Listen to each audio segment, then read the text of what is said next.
How to get Surging Sparks and 151 at Msrp. This isn't clickbait. It might be a little difficult, but actually for some of you, this is a perfectly doable sort of operation here.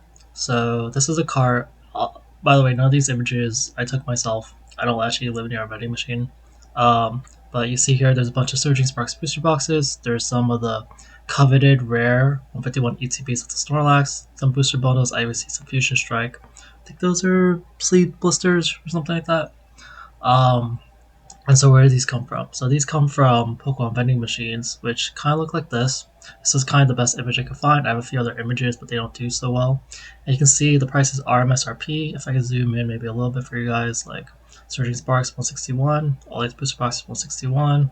There's some, oops, like 151 ETBs, booster bundles, normal $50, $27, pretty normal price. Even Palladium Fates, it's really popular. And so, how do you get on these? So, these are technically like pretty limited to your location, and there's already people who are trying to get them. But pretty much what you need to do is your best chance to getting these is to know the schedule and to just take advantage of that. And if you just happen to be someone who lives near it, has the time, you can go at those times and try to get Pokemon at a huge discount. And this is like a huge arbitrage situation.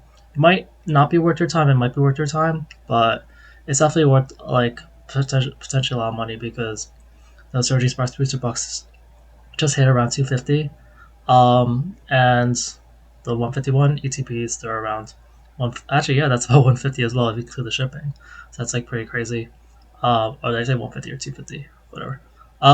So yeah, there's definitely a lot of price markup. Like most people will find that these machines are empty near them, and so you need to know the schedule. So I'm just gonna give you some information that you may not already know, but to keep you informed. And plus, I did do some calculations for some information people usually don't do. But here you go. So all right, let's get to the first route. So can you even do this? So let me ask you, do you have time on Tuesday, Thursday, Friday from 10 a.m. to 3 p.m.? And some of this is kind of from just like secondhand information from people who just are around the area and have experience with this. So that's kind of what I'm saying. Um, some people will talk to so these vending machines are at retailers, like usually grocery stores. So I actually compiled a number of there's actually 20 of them. I went through the list of them and it's giant spreadsheets, and there are 772 locations that are listed to have them. And this was a breakdown. Most common ones are Kroger, Safeway, King Scoopers, Fry's, Albertson, Vaughn's, Fred Meyer, Jewel, Osco, Food for Less, Pick and Save, Smith's, Tom's Thumb, Pavilions, Randall's, Woodman's, Food Max, KFC, and then the rest there's only one location. But Lucky, Metro Market, Pack and Save, and Rouse. So yeah, Pokemon plus these vending machines in these locations, and pretty much it lists them on their website. So if you just type in Pokemon vending machines, you can see for if you happen to live in these states, it'll tell you the retailer, the machine ID, the address, and city and state. So um, yeah, I would take a look at the list if you actually live near any of these. Um, but it's probably in places where the real estate's a little more affordable, or like they need to have the stores available and the network. Because what seems like, so this is where people don't really know, similar to delivery truck workers in general, like if you order on Amazon, like how do you get your packages? Usually you have like one person or like a group of trucks going on different routes. And so not route is just like, hey, go this store to this store, this store to this store, or go on like these streets or this location. So typically what they'll do is they'll hire one person for a route, and the reason why it's like 10 a.m. to 3 p.m. Like some people are saying it's usually more like 10 a.m., but it kind of varies. So what happens is that the person will just go along the route, and like whatever time he gets to that location, if there's 10 locations, I don't really know how many there are. Then it's like, okay, so he might get to the first one, what, like 10 or something. He'll restock. Go to the next one. He'll be there 10:20 or whatever. 10:30, 11.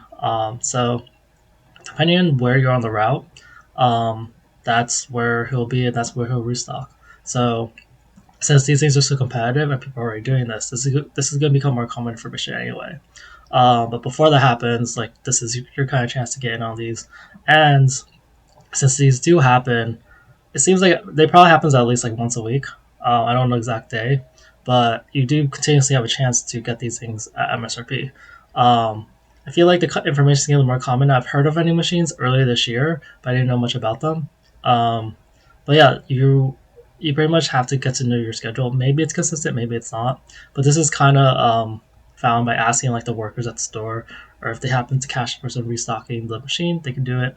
And honestly, typically most people they'll just buy out the machine of all the good things. Now that everything's rising in value, they'll just buy everything. Um, I'll show you a few other pictures. Some of them are kind of worse, but yeah, you can see like some of these are older, some of them are newer. But there's like Stellar Crown stuff, Shroud Fable, they're not sold out. And then, but you'll just see Surging Sparks again there. Um, and this is probably older one with some bad lines. I didn't show this first, but you see like Temporal, Paradox, Obsidian, and whatnot. And so yeah, that's basically how you can get Pokemon cards at MSRP. Um, if you want to see the numbers, I'll look through them. So Kroger has like 200. So if you have a Kroger, you're pretty lucky to have one near you. Safeway is like another 100, and then like around the more easy like King Scoopers, Fries, Alpersons, Bonds, for Myers, Jewel, Osco, they're around like 30 to 70 locations. Um, and then like around like 10 to 30 it's like Food for Less, Pick a Safe, Swiss Tanzam, and these other ones like you're very unlikely to have one near you because there's only so many. But yeah, check your state. This is just a general thing because for a lot of people, like if you literally have not never even heard of some of these stores, you're probably not near it. I know that honestly, like I did not know a lot of these, and so I'm glad I had the like Google Sheets like filter out the data for me because I it would have been like really tiring to look through like 700 or 800 rows of data. There's a little rumor that there might be some stores that they haven't listed yet, which have the vending machines. So actually, using this information, like there is potential technically that yeah, before the information update on the website, um, you might have a location near you that's telling it's a vending machine. Um, Actual time wasted or the time spent doing this, like it's very possible that you just go to a bunch of locations if you happen to live near them, and you find nothing. So like I would say just do this and be aware of the risk that you might find nothing, but still like it's not like